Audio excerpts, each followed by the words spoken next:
السلام علیکم ناظرین، آج کا موضوع بڑا حساس نوعیت کا ہے۔ موضوع کچھ یوں ہے کہ کئی دنوں سے ہم دیکھ رہے ہیں، بلکہ کئی مہینوں سے دیکھ رہے ہیں، جب سے خاص کر موجودہ گورنمنٹ آئی ہے، قادیانیوں کے حوالے سے اور غیر مسلموں کے حوالے سے روزانہ کی بنیاد پہ کوئی نہ کوئی ایشو ڈسکس ہوتا رہتا ہے۔ کبھی اقلیتی کمیشن کے اندر نمائندگی کا مسئلہ ہوتا ہے، کبھی حضور پاک صلی اللہ علیہ وسلم کے نام کے حوالے سے ہوتا ہے، کبھی نصاب کے اندر سے حضور پاک صلی اللہ علیہ وسلم کا توبہ نعوذ باللہ نام نکالنے کی بات ہوتی ہے، کبھی سلیبس تبدیل کرنے کی بات ہوتی ہے۔ تو آخر یہ باتیں ہو کیوں رہی ہیں؟ اس کے پیچھے لابی کون سی ہے؟ یہ بات کہاں سے آتی ہے اور پھر ختم کیسے ہو جاتی ہے؟ ناظرین، کچھ عرصے سے ہم دیکھ رہے ہیں کہ تواتر کے ساتھ سوشل میڈیا کے اوپر ایک پروپیگنڈا چل رہا ہے، جس پہ کبھی عمران خان کا تعلق یہودی لابی سے اور کبھی قادیانی لابی سے جوڑا جاتا ہے، کبھی نواز شریف صاحب کا تعلق جوڑا جاتا ہے، اور ہم آج تک یہی سمجھتے رہے ہیں کہ یہ ایک محض پروپیگنڈا ہے، اور ہو سکتا ہے یہ پروپیگنڈا ہی ہو، لیکن اب اس کے کچھ اثرات ایسے سامنے آنا شروع ہو گئے ہیں کہ ایک تو دعویٰ یہ کیا جا رہا ہے کہ ایف آئی اے کے اندر ایک ایسی مخصوص لابی سائبر کرائم کو قابو کرنے کے چکر میں ہے۔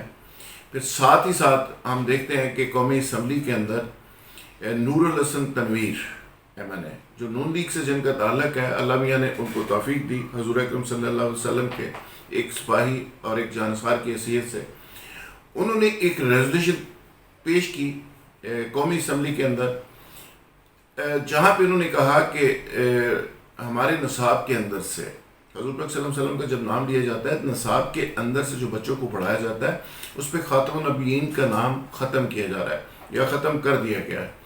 تو ایک ریزولوشن متفقہ طور پہ وہاں پہ ٹیک اپ ہوتی ہے، جس پہ تمام لوگ اس کو سپورٹ کرتے ہیں۔ آنے والے دنوں میں مجھے امید ہے کہ یہ شکایت تو پھر ختم ہو جائے گی، لیکن افسوسناک بات یہ ہے کہ ایک ایسا ملک جس کو ہم نظریاتی ملک کہتے ہیں، ایک ایسا ملک جس کو کہتے ہیں کہ یہ کلمہ کی بنیاد پہ بنا تھا، ایک ایسا ملک جس کو کہتے ہیں کہ 27ویں رمضان المبارک کے دن یہ بنا تھا اور یہ اسلام کے نام پہ بنا ہے، اور جس کا نعرہ یہ لگتا رہا جس کے بننے کے وقت کہ پاکستان کا مطلب کہ لا الہ الا اللہ، ایک ایسے ملک کے اندر آج پھر ہمیں ایک لڑائی لڑنی پڑ رہی ہے کہ خاتم النبیین حضور پاک صلی اللہ علیہ وسلم کے نام کے ساتھ یہ لفظ آنا ضروری ہے۔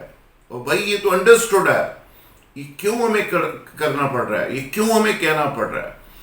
یہ تو چیزیں انڈرسٹوڈ ہیں۔ ایک ایسی اسلامی جمہوریہ پاکستان جس کے نام کے ساتھ لگتا ہے، اس میں بھی آپ کو حضور پاک صلی اللہ علیہ وسلم کے تقدس کے حوالے سے ہر روز سازشوں کا سامنا کرنا پڑے، ہر روز کچھ لابیز کی طرف سے بات ایسی آئے اور اس کے جواب میں آپ کو یہ کہنا پڑے کہ دیکھیں حضور پاک صلی اللہ علیہ وسلم کے نام کے حوالے سے یہ بات نہیں آنی چاہیے، یہ بات نہیں آنی چاہیے۔ تو یہ آخر ہو کیا رہا ہے؟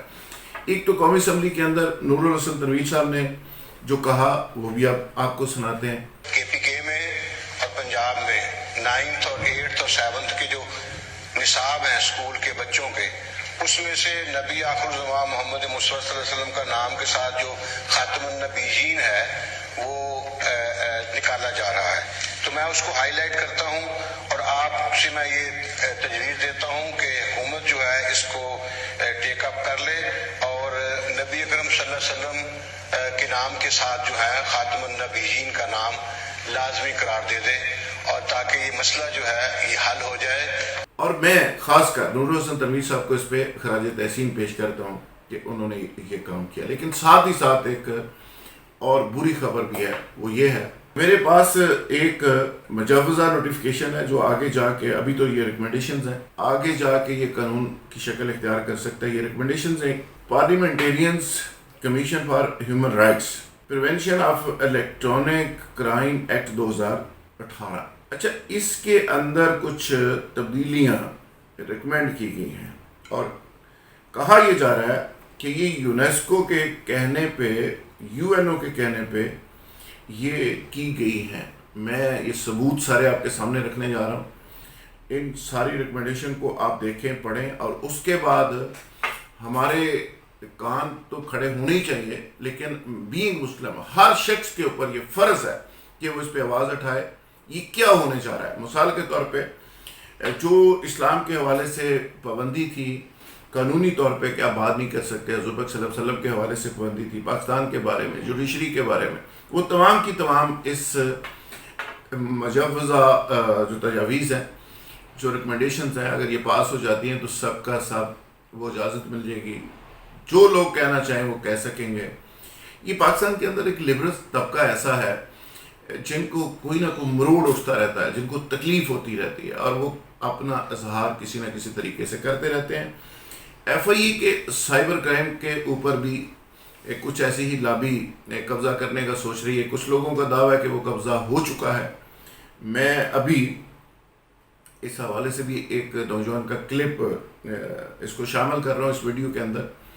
میں اس پہ کچھ نہیں کہہ رہا, آپ خود سنیے گا کہ وہ ایک نوجوان اس کے بارے میں کیا کہہ رہا ہے, ایک سینئر افسر کے بارے میں کیا کہہ رہا ہے, جو ایف آئی اے کا اس وقت ایڈیشنل ڈی جی ہے, اس کے بارے میں وہ کیا کہہ رہے ہیں. اور ساتھ ساتھ میں یہ ریکمنڈیشن آپ کی خدمت میں پیش کر رہا ہوں. اس ریکمنڈیشن کو آپ دیکھیے. ایڈیشنل ڈائریکٹر جنرل ایف آئی اے ابو بکر خدا بخش نام ہے اس کا, وہ اس وقت قادیانی ہے. شوکت عزیز صدیقی صاحب کا جو کیس تھا جس میں انہوں نے گستاخ بلاگرز کو آن بورڈ لے کے ان کو سزا دینی تھی, اور کچھ عرصے کے بعد وہ بلاگرز غائب ہو گئے تھے ملک سے, وہ کس طریقے سے ان کے آئی ڈی کارڈ چینج ہوئے, کس طریقے سے ان کے پاسپورٹس کے نام چینج ہوئے, کیونکہ نام تو ای سی ایل میں تھے. یہ ساری چیزیں کون سے لوگ اداروں میں بیٹھ کے اور محکمہ میں کر سکتے ہیں, یہ آپ بہتر جانتے ہیں. پاکستان کے جو مقتدر اور حساس ادارے ہیں ان میں خدارہ آپ قادیانیوں کو, کیونکہ یہ سرٹیفائیڈ ہے کہ they are neither sincere with Islam, minorities کی بات الگ ہے, they were nor they are sincere with Pakistan. ممتاز قادری شہید رحمت اللہ علیہ کے مزار سے تھوڑے سے فاصلے پہ قادیانیوں نے 33 کنال 7 مرلے پر مشتمل زمین خریدی ہے, جس پر وہ اسلام آباد میں اپنا مرکز بنائیں گے. سارے وہ ان کے جو ایگریمنٹ سائن ہوئے ہیں وہ اس میں ہیں. یہ کتنی خوفناک چیزیں ہیں جو ہر روز نئی نئی شکل میں سامنے آتی ہیں. آخر یہ کون لا رہا ہے, اس کے پیچھے لابی کون سی ہے, کام کون کر رہی ہے. اگر یہ ریاست مدینہ ہے, اور جس طرح پرائم منسٹر آف پاکستان پوری طرح سے تسبیح پکڑ کے اس کا اعادہ کرتے رہتے ہیں کہ یہ ریاست مدینہ ہے, اور ویسے ہی یہ ریاست مدینہ تو خیر اب بنی ہے پی ٹی اے کے دور میں, یہ اسلامی جمہوریہ پاکستان ہے, اسلام کے نام پہ بنا ایک نظریاتی مملکت ہے. اس مملکت کے اندر اس طرح کی کسی حرکت کی کوئی پاکستانی میرے اس میں اجازت نہیں دے سکتا. یہ لیٹر جو ہے, جو ریکمنڈیشن تیار ہوئی ہے, یہ محمد شفیق چودھری صاحب ہیں, senior technical adviser, national parliamentary task force on suitable development goals. یہ حضور میں آپ کو پیش کر رہا ہوں parliamentarians commission for human rights کی جو ریکمنڈیشنز ہیں.